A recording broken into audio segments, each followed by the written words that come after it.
George Miller, director of this movie and creator of the Mad Max franchise, has definitively directed the greatest action film of all time. And now he has also directed Furiosa. Wait, no, I can hear myself. That's too harsh. Sure, Furiosa is in almost every conceivable way inferior to Fury Road, but that's like a really high bar. This is still a really, really good film. In fact, this is the best desert-based film of the year. Yes, this film is better than Dune 2. Wait, hold on, no, I heard the words I was saying after I said them. That's wrong. Dune 2 was very, very good. Scratch that, let's start again. Furiosa is the second best desert-based film of the year.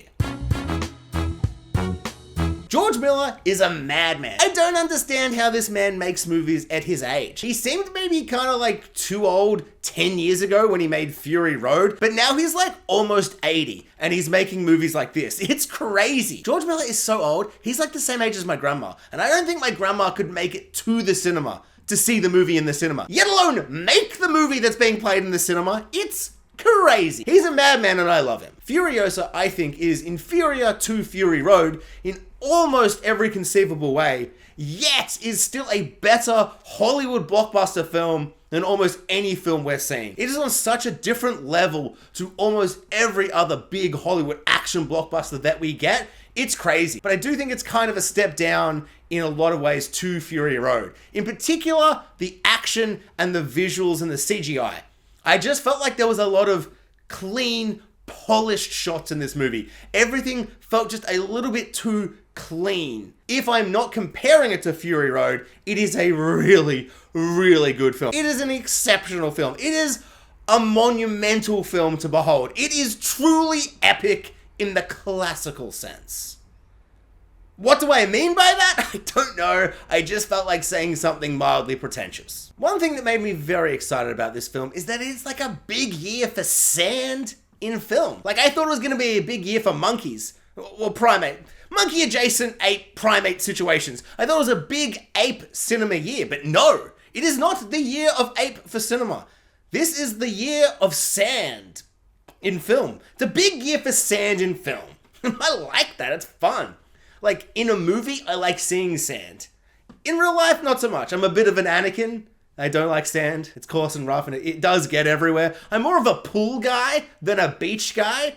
But in movies, I love seeing the sand. It looks good. Love seeing sand dunes. And wow, it's been a big year for sand in films. So whilst I don't think Furiosa does a lot of things as good as Fury Road, one thing it does, I think, better than Fury Road is the fact that it just didn't do the same thing. Like, this isn't a 2-hour car chase. This isn't kind of trying to remake and relive Fury Road. This is like a 2.5-hour, 5-part, decade-spanning revenge story. This, like, is a big, sprawling epic of a film. This film takes place over such a long, sprawling, epic timeline. It is just kind of wild how completely unique and different it is to Fury Road. That is like, almost like it's not like 24, but it's pretty much like 24, where it's a 2-hour movie. It takes place over the course of essentially a day. This film takes place over like 20, 30 years. It is awesome and epic and big and grand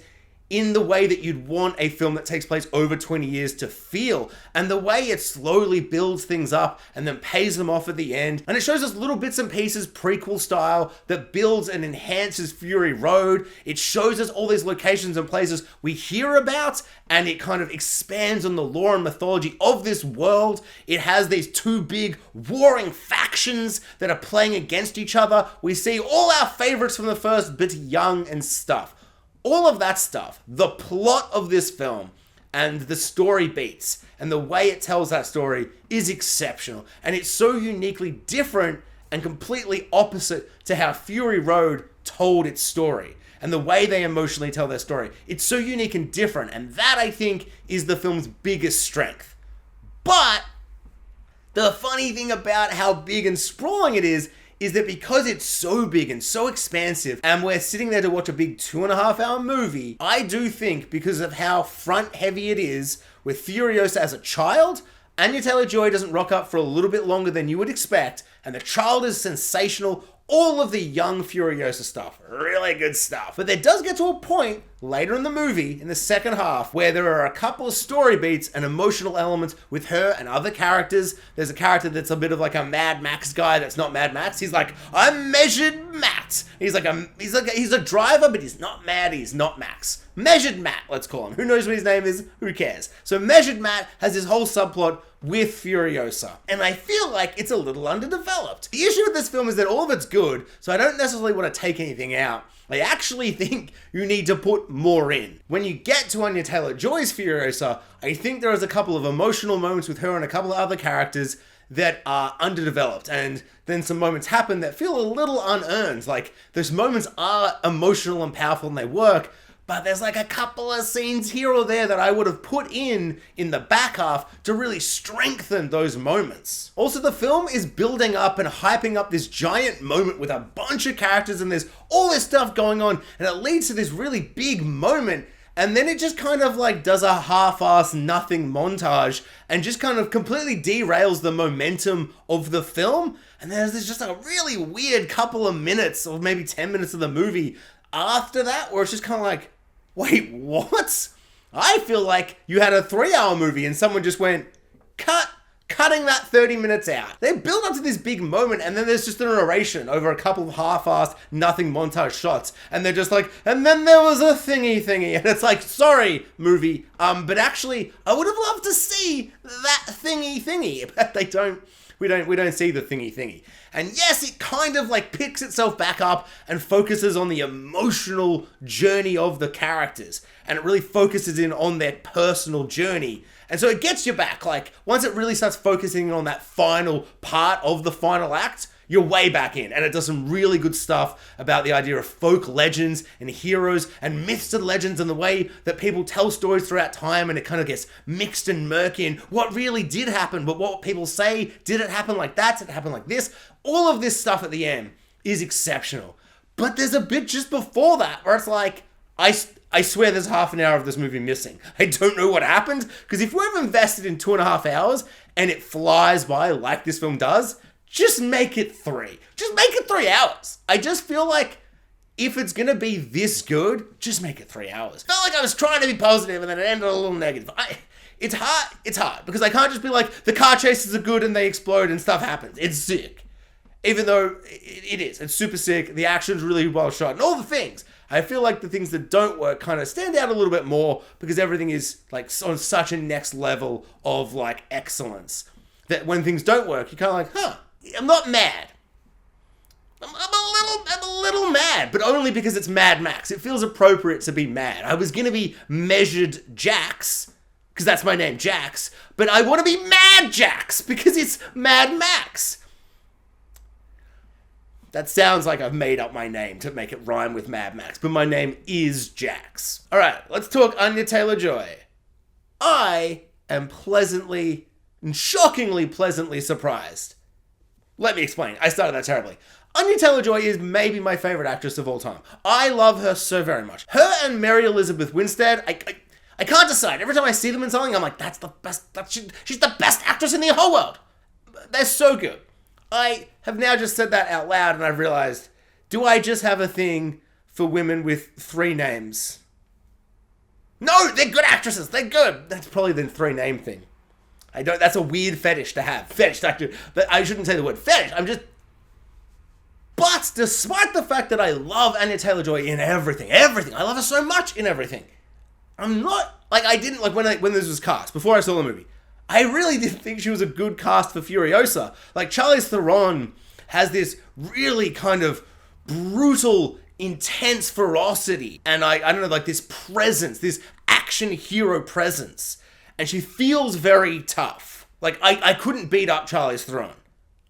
And I was going to say I could beat up Anya Taylor Joy. I wouldn't. Why? I'm not saying I would, and I could. I'm just saying, if someone of my similar stature and strengthness had a fight with her, they would win. I would never even be in a situation like that. What I'm trying to say is, Anya Taylor Joy, she seems petite. She seems kind of like delicate. I don't know, just like she doesn't scream Furiosa to me, if I'm being 100% honest. But I've seen the movie now, and she's totally young Furiosa. Well, not young Furiosa, there's a young Furiosa. She's middle-aged Furiosa. No, not middle-aged Furiosa. She's slightly older than teenage Furiosa. Early 20s Furiosa? That doesn't have a very good ring to it. She's middle Furiosa. She's one of the three Furiosas, but not old Furiosa. Not that Charlize Theron is old. Ugh, I feel like I'm in a very deep hole right now. I've said so many bad words. I just don't... What I'm trying to say is she's so good. She's so good in this movie. She brings that ferocity. She brings that intensity. She brings that emotional, powerful, just presence that you want from a Furiosa. She's so good in this movie. It is surprisingly. And the film takes ages, like way longer than you would think, to reveal that she is Furiosa and to build up to her kind of moment as Furiosa, because the film is set over so many decades. And the moment she rocks up, like as soon as she's there, it's just like, boom, let's go. And it's really, really good. And she barely says anything in the movie. It's awesome. It's all on the eyes. It's all on the presence she brings. She's so good. Overwhelmingly good. I still think someone of my similar size and build and strength could probably fight her and win. Not that I would. I'm not saying that I would or that I could. I'm just saying she's really good in this movie. So when I saw that Chris Hemsworth was going to be in this film, I was a little confused. I was like, he does not seem like the right casting. I absolutely love the idea of getting an Australian. I particularly love the idea of making that Australian do potentially the best and the worst simultaneously Australian accent. I don't even know what he's doing. It's absolutely unhinged. In fact, his whole performance is so unhinged and it's so colorful and vibrant and wild, but actually really unhinged scary-wise as well. Like, it's kind of fun, then it gets really disturbing and weird, and yeah, he's a really compelling character, way more nuanced than you would expect if you've seen the trailers. Really, really good. Chris Hemsworth does an exceptional job. Like, he's always been a really good actor, but I feel like I've seen him in one style now for quite a while. And I'm not just saying like Thor, but every other movie he's kind of doing the Thor thing or just being kind of muscly or whatever. Like, this is like really, really different. You can't even tell it's him. He's so out of character, but you can totally tell it's him. He looks like him, except for, of course, his giant prosthetic nose that he borrowed off Bradley Cooper from Maestro. It's a big year for sand in movies. It's also a big year for big noses in film. Wait, did Maestro come out this year? I don't know. I didn't see it, and statistically, neither did you. Chris Hemsworth is an absolute highlight. He steals every scene he's in. Really, really funny and disturbing and all that stuff, or whatever. There is like a moment in the film where he almost chews too much scenery. There's a moment where he almost becomes too cartoonish, and I feel like there's a line, and like he like steps over the line.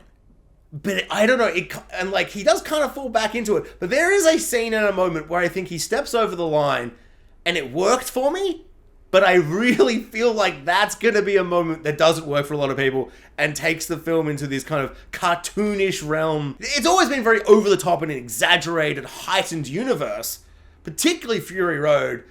But I feel like it's never felt cartoonish in that slapsticky kind of Saturday morning cartoony kind of way. It kind of almost does in this, but I think from just like the nuance of like the character and the story it tells, it works for me, and then he pulls it back.